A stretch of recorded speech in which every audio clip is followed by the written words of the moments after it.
Brad, teka lang. Pera lang kailangan ko. So, nakaganto siya. Ibabaon niya na yan para hindi ka na pumalag. Cellphone mo, ilabas mo. Sasaksakin ka na niya ng half. Parang, oh, ganun ka. Cellphone. Wallet. Praktisadong martial artist, kung wala kang ka-insa-insayo, huwag mo lang itong gawin. Kasi baka mapahama ka lang. Cellphone mo, luma na, ibigay mo na. Ang problema, sa kabila na binigay mo na yung iyong cellphone, ay kung sasaksakin ka pa rin niya.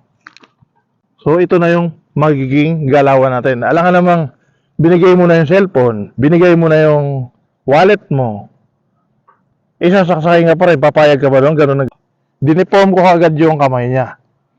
Para yung sinasabi ng iba na pwede daw hugutin, hindi niya na po ito pwedeng hugutin. Bangga sa pader ka rin, yung mukha niya nasa pader, yung knife niya sa likod. Kung wala namang pader, pwede mo siyang idapa. Yan, dadapa yan.